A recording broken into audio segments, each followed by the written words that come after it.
back to the Pot of Gold podcast. Today's guest is David Hori. David buys profitable local businesses with an approach focused on preserving owners' legacies, employees, and culture. He also advises established owners using a buyer's lens, honest assessments, and proven infrastructure, no consulting fluff. And that's really important because people want to know that they're getting the care that they deserve. He has 25 plus years growing businesses, including 3 companies that have been bought by the likes of Toyota, Opendoor, and Qualtrics. So whether you're acquiring or advising, he's an operator who makes decisive decisions and delivers real solutions. David, thank you so much for being on the show today. Nathaniel, thank you so much for having me. This is exciting. I love talking to other business owners and just kind of learn about how they got to what they were doing. So I guess let's start there. Tell us a little bit about your background, how you got into top line operators and business in general, and what that journey looked like. Yeah, absolutely happy to share that. I think my early career was washing dishes, serving drinks at bars, catering, a lot of food and beverage.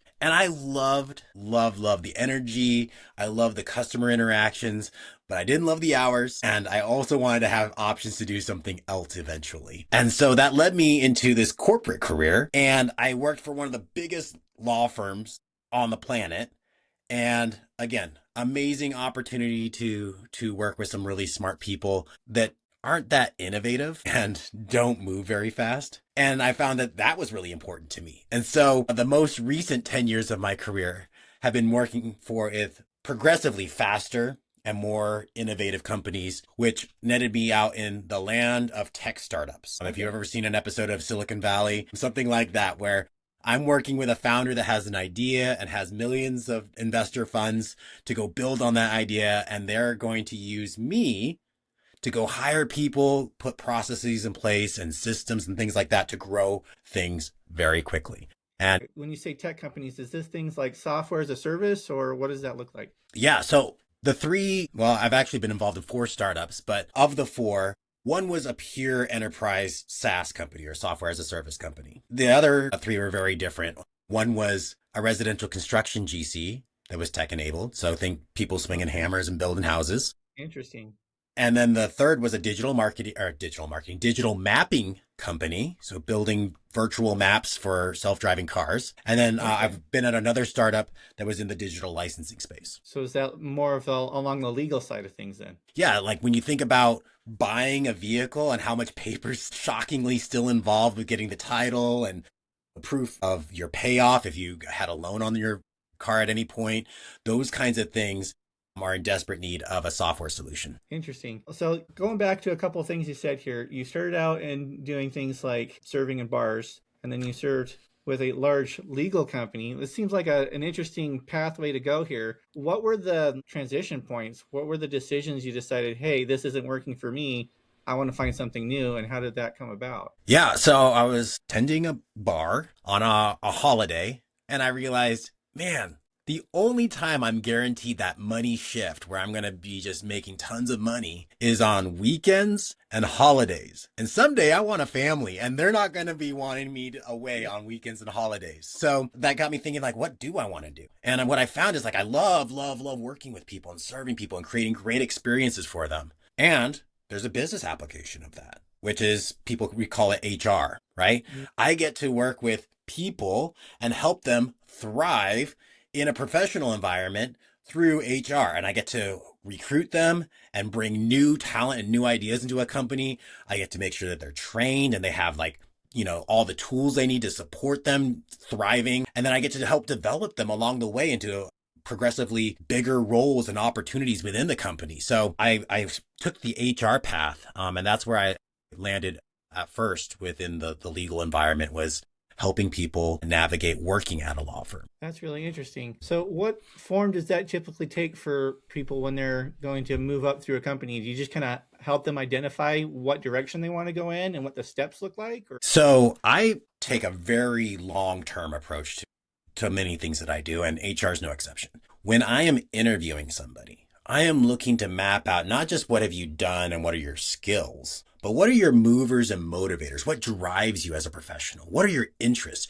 How do you want to be challenged? And I'm looking to understand, is there a place for that long-term within the company? Mm. And what that does is that once we've decided, yeah, okay, what we need, you can deliver. But not just that, we see that there is a trajectory for you to continue investing your skills and expertise for decades. I mean, law firms, it wasn't not unusual to have people that have worked there 30 plus years. They were sending people on sabbaticals. Like law firms are a crazy, like, thing of the relic of the past, right? Because nobody works for multiple decades at a company anymore. But law firms, it's very common. And so I know what you care about. I know what's important to you. I know the kinds of challenges you want, whether it's I want to be a people manager someday, or I want to work on increasingly complex problems, or I want to have massive impact, or I want to delve into a specific area. And then we can start creating opportunities around that as the business grows, the needs for the business grow, and we can start slotting you in rather than I think most companies do this. This is a trap. They just hire somebody else to do the thing. And you have somebody that's been there 3 years. They're like, wait a second, I would have loved that opportunity. Why did we just hire somebody new to do Yeah, it? Like, I've so seen that before.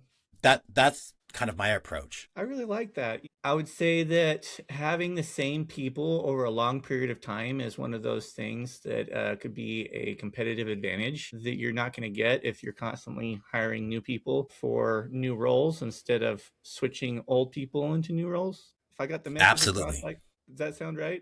That's well said. Absolutely. Okay. You're right.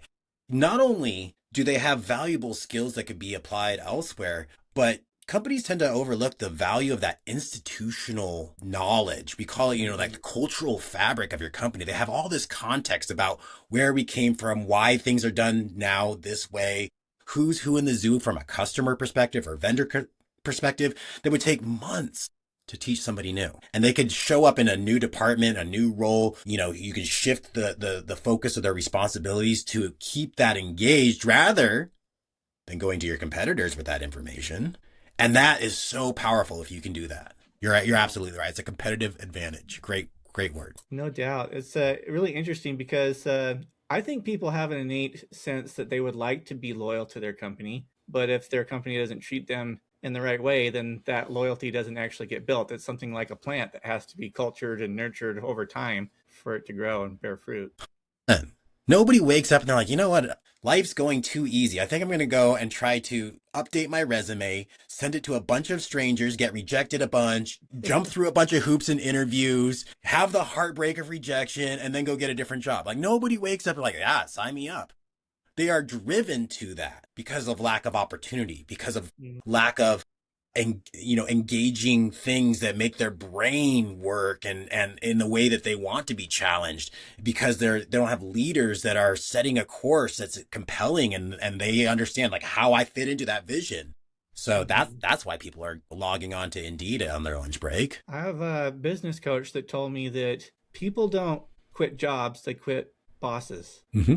I just want to hear what your thoughts are on that. There is a lot of truth to that. And I think that's a partial reason. Just like sometimes if you actually interview people that have already decided to leave your company, right? Call it an exit interview. If you Mhm. ask them, why are you leaving? 9 times out of 10, you're going to get the answer, well, they offered me more money. And that's a really easy cop out answer to give when the real answer is, well, my manager was never going to give me the opportunity that I wanted. Mhm. Or, um, I have some ideas around where we could take the marketing department and you just hired somebody else to deliver on that vision. And I'm not going to have the opportunity to exercise that creativity and that innovation. And so, yes, people do leave managers, leaders, bosses, but there's also an element of, again, you could have the best boss. And I've had the opportunity to work for tremendously amazing people. And I reached a point where the opportunity or the challenges that I wanted could not be found in that company. And the best leaders were supportive of me of that. They're like, man, I know that you're meant for something bigger than this. You should go somewhere else. I'll help you. I'll make introductions. Like I'll give you a great reference because you've been investing your talent here. So it's not always that. Yeah, But I would say that's a pretty safe bet. And if I have to start sniffing around to find the root cause, I'm probably going to start there. got it. So I'm getting that the other reason is probably stagnation. They don't feel like they're going to be able to grow and develop. Yeah. Or maybe that opportunity exists, but again, the leader hasn't shown how do you fit into that picture? There's this massive opportunity. We're taking this to the moon and we want everybody to come with us. If I don't understand how my role maps to building rocket ships, then I'm like, oh gosh, maybe I should go look at this car manufacturer and see what they got going on. Right? So yeah. Tremendously powerful to be able to set that vision and have people understand, where do I fit into it? How do I contribute to that? And now you run your own business at this point now, right? I do. So how did that come about? And how does this tie into the development of your own business? Oh man, I couldn't have served up better questions. These are awesome. So the last company that I was an employee for was bought by Toyota, and I got to shift everything from a US based company into a Japan based company. It was a really cool experience. And then I realized, I think this is my third startup now at this point. I think I'm done building for other people. I want the opportunity to go out and build for myself. It's been really great partnering with founders that are amazing visionaries and they have all these great ideas and they needed me to help them deliver on it. But I've got ideas and I want those to see the light of day. And so how do I do that? How do I get to be in the driver's seat? And the solution that I came up with is, I'm going to go buy a business. I know now how hard it is to start a business from scratch, how risky it is, even when you have millions of other people's money to start this business. It's still really risky. It's still really hard. I'm going to go buy a business that exists already. I don't have to worry about people wanting the product. Like, I don't have to worry about making money. I don't have to do any of that. It's already working. And now I can just grow it and make some tweaks to make it better. I like that. I think a lot of entrepreneurs that fail happens because they had this good idea, but maybe the market doesn't quite agree that that's the thing that it wants. And so huge risk. They put all this work and energy into building something that the market doesn't actually want to pay money for. But with an existing business, you know that there's already market demand, and that allows you to basically keep that momentum going and then make improvements. Totally get the logic with that. Shortcut. I'm not the smartest. I'm not the best, but I'm always looking at for ways to set myself up for success. And that's one of them. Incredible. And I think that's really good for the audience to consider, is that the route that might be less risky for you is to go out and find a business that already lines up with all the skill sets you have so that you can buy that. There's definitely ways to do that. I mean, seller financing is a huge thing in the business buying world, and you'll be able to use the cash flow or the revenue that you're building from that business to pay off the debt. There's options there for people. For people, especially in the US, we have so many resources available to help people that want to do this step into business ownership. It's incredible. I was actually just chatting with my friend Brandon, who is an HVAC tech, and he's going to go start his own business. And I'm like, can I please change your mind? We could go buy an HVAC company and you're going to step into it day one with employees, with systems. You're not going to set up the website. You're not going to start over with a new client list. Like, we could shortcut all of that. And he's like, nah, I want it to be mine, so he's going to start his own company and I'm still going to help him. But, there are so many opportunities. I don't care what you're doing. If you're serving tables or an accountant or a coder, there are opportunities out there. Well, definitely. And I think that opportunity is often disguised as work, and so people don't see it. But that's the beauty of entrepreneurship, is that you are looking for problems to solve for people, and that you can apply yourself to fix those problems. I do think that there is a place for starting your own business to learn how things work. It's hard to decide what's the right course for you, though. It's going to be completely up to you and your situation, because if you're the person that really wants to know the ins and outs of everything, then maybe building it from the ground up is an option. But you have to accept that there's probably going to be a lot of failure along the way. Absolutely. I mean, there's going to be failure either way. And what's to say, I have yet to find a business that exists that doesn't have to be completely rebuilt. You don't do it overnight. But if you're doing what you're supposed to and growing it, at a certain point, the website no longer serves your needs. You're going to have to rebuild it. Customer service. The way you used to deliver customer service when you had 100 clients versus when you have 1,000 doesn't work. You can't just make tiny tweaks to get there. That's why so many people get stuck. I was talking to a business owner and he's like, I've never broken the $3 million threshold. He calls it a ceiling, right? Like, I've never made more than $3 million. I'm always right at that mark. And he's making all these tiny little tweaks to squeeze a little bit more juice out of it, but it's never going to give him the step function growth. And he needs a new playbook for that. And so that's inclusive of overhauling everything. And so I don't know that they're opposites, start your business and build everything from Yeah. scratch, or buy a business that you're going to gain something. Again, there's just a lot of uncertainty removed from the equation from my perspective. I think it kind of falls into this line of a metaphor a friend told me once, was that there are two routes in life. You can either go through the enlisted route or the officer route. And because he's military, and so that's kind of how he thinks of things. And I think it probably applies in a lot of other aspects of life, though, because there are people who naturally take the leadership route versus the people who take the operator route. And it's not saying that either route is wrong. It's just they have different lessons to teach. Absolutely. Absolutely. So And when I advise people, to your point, if you're an accountant sitting in a cubicle, I don't advise anybody to go out and buy a restaurant and try to run it because you like to eat at restaurants, right? Or whatever that is. Like, stay in your lane. That's one of the biggest pieces of advice I can give that I got from my mentor. Stay in your lane. And even you see this all the time, just because you're great at building houses doesn't mean you should start or buy a company that builds houses. You may not be good at running it, but there is something that you can do. There is a company you can go out and buy that will use your skill sets and utilize your expertise and passion. And it might take a little bit more thought than the surface level kind of reaction. And I see that all the time. It's like, I'm an accountant, I'm going to start a CPA firm. Maybe you could, maybe you should. Maybe you're actually really great at just bookkeeping, and that's where you should start. Maybe you could partner with a coder and you guys start a software business for accountants, right? Or whatever that is. no, that makes good sense to me too. It's like uh, trying to teach a bird how to swim or a fish how to fly. But you said something a little while back that there's always going to be failures involved with the building of a business. And so that leads me into one of my other questions I like to ask is, what kind of problems or failures did you run across as you were going into your entrepreneurship journey? And how did you find solutions to those issues? Man, how much time do we have? I mean, like, I've done everything the hard, long way, the wrong way. Literally, if I can be transparent with you, my assistant quit Monday, no notice, Hmm. right? As a business owner, like, your right hand quits with no notice. Like, that's something that I have to look really hard at. What did I do to contribute to this? As we were working through some challenges, was there a process in place for her to follow that was very, very clearly documented? Okay, maybe there was a process that was documented. Was she trained on that process? Hmm. And did I regularly set the expectation and hold her accountable to that training? Or was there a talent gap, right? Did I just have the wrong person in the wrong seat? All of those I'm looking at right now live in real time. But earlier in my career, that would be devastating. And I'd probably still be, like, moping at, over my coffee, like, I can't believe this happened to me.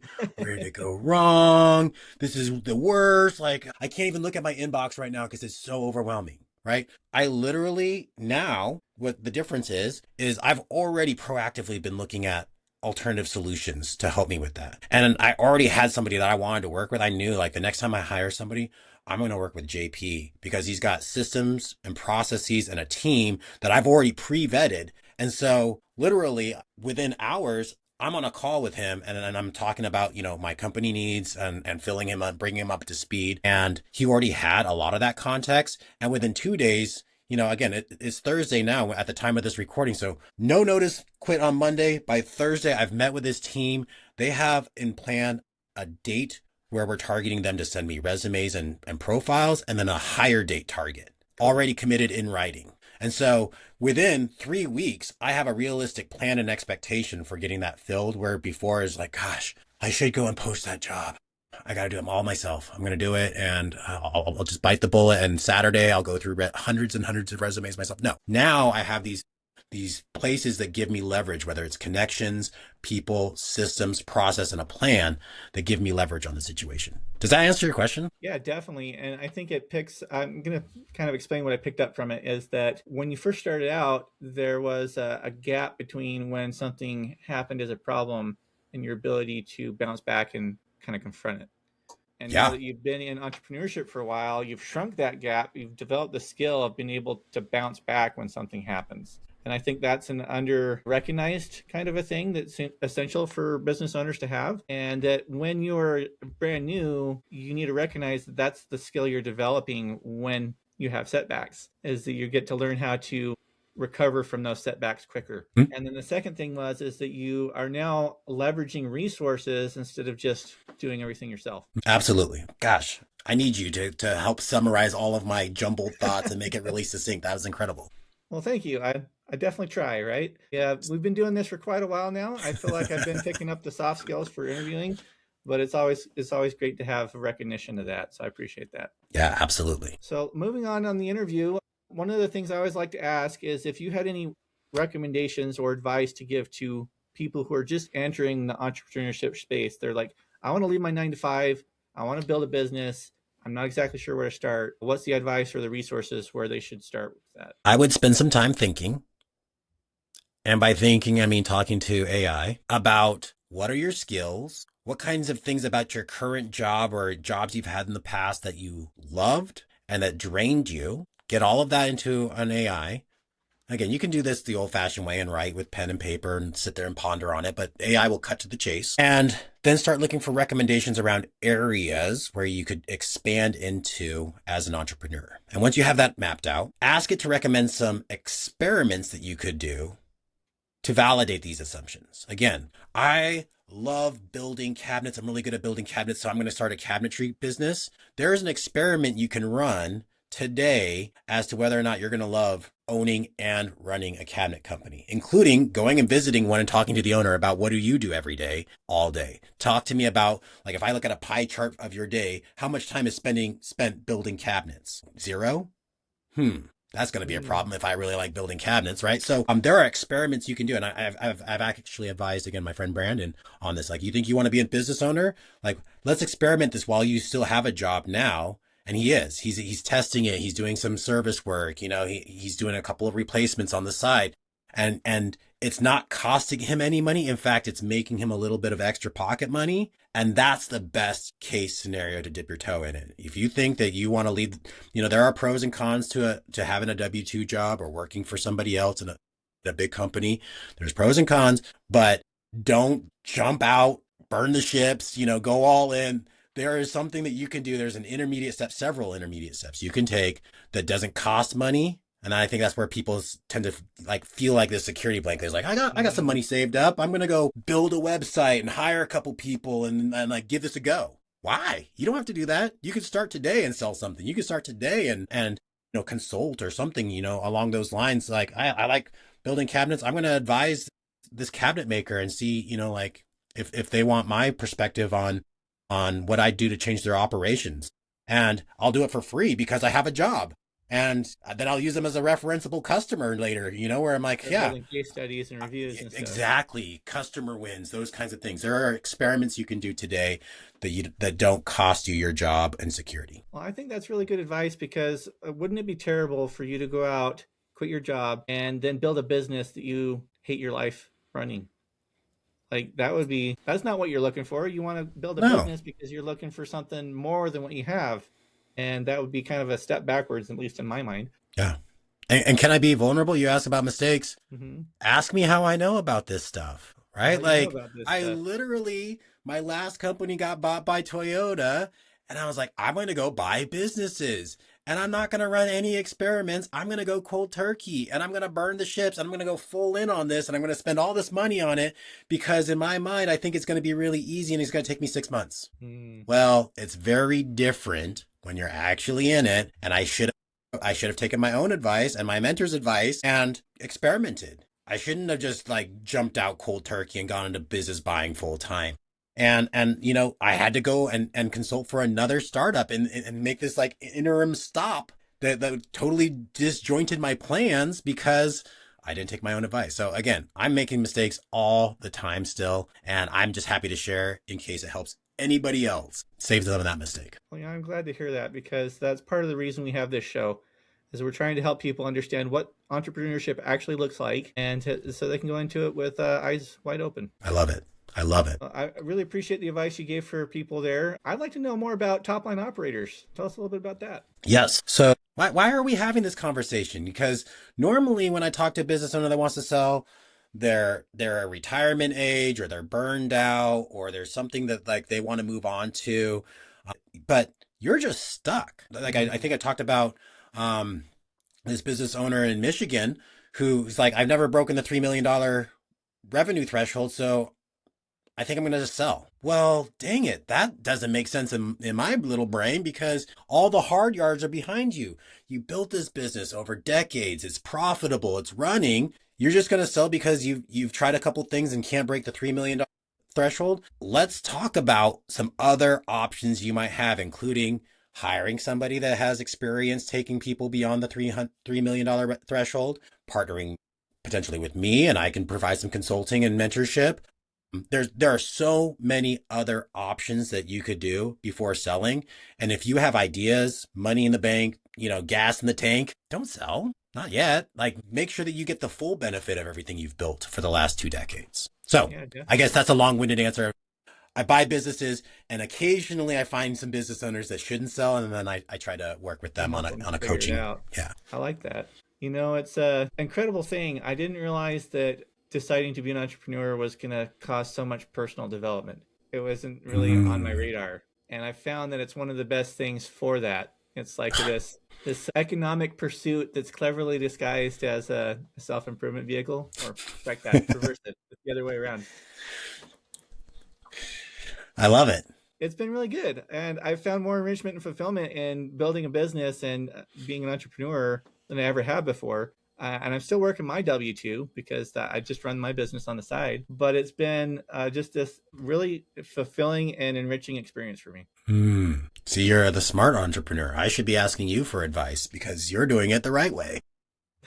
But yes, you're right. It's impossible. I think I used to think it was just a startup thing, but the longer I'm an entrepreneur, like there's no substitute for the kind of growth you experience when you are a business owner, when you are an entrepreneur, and when the buck stops with you. There's that kind of compression and that pressure. There's no substitute for the growth that is a result of that. Yeah, there's this keen awareness that if things aren't working, it's because something you lack, whether it's a soft skill or a hard skill or a resource or connection or a work ethic or whatever you have on that Yeah, list. It's one of those things, and it's there staring you in the face every single day until you figure it out. absolutely. Well said. Yeah. Well, I've really enjoyed our conversation here today, David. Is there anything else you'd like to share with the audience before we finish the interview? Today is an exciting day for me because I am launching a webinar. It's a free webinar for business owners. And, I found that there was a lot of business owners thinking about selling that were just stuck. But what I also found is like business owners have no idea where to start when they're like, I know eventually I want to sell my business, but I don't know where to start. And so this webinar is for them. And if you're just curious about, buying and selling businesses, you can show up, but this is really for business owners. And it's just like the starting point, cracking kind of the awareness and shedding light for the first time on what is it what's involved in selling your business and where do I start? Because I think sometimes it's kept under cover by investment bankers and business brokers like, oh, it's too complicated. You need to pay us a lot of money for us to tell you exactly what to do. And it's not that complicated. Got it. The webinars today at 12 Mountain Time. And if you follow me on Instagram, if you connect with me on LinkedIn and send me the word webinar and message me, I'll send you the link. And I'm really excited about that. So that's something I would share. That's fun. I like that because what exactly makes a business profitable to sell? I mean, you understand when a business is making revenue, but what does it look like when someone's looking at a business to say, should I buy this? How much is it worth? How much should I pay for it? Or how much can I get for it when I sell it? And I imagine these are the kinds of questions you're going to be answering in your webinar. Absolutely. Absolutely. Awesome. Well, how can people connect with you other than your webinar? Is it just through Instagram, LinkedIn, the typical social media platforms? Yes, I try to be easy to find. I am on all the social platforms. Topline Operators is the name of my company, and Topline Ops, OPS, is my handle for Instagram, for TikTok, for YouTube, all of those. And so do follow along, do message me. I'm happy to answer questions. I am somebody that is happy to share anything that I've learned along the way. So if you have a specific thing that you would like my perspective on, I will share that freely and welcome you to connect with me. Incredible. I'll make sure to include all of the social media handles in the YouTube description. So if you are interested in connecting with David, be sure to reach out to him. And like he said, send him the keyword webinar if you're interested in participating with the webinar. Other than that, I'd just like to thank everyone for tuning in today. This has been the Pot of Gold podcast. And remember to hit that subscribe button and hit the like. So we'll see you next time. Take care. Thanks, Nathaniel. Thank you, David.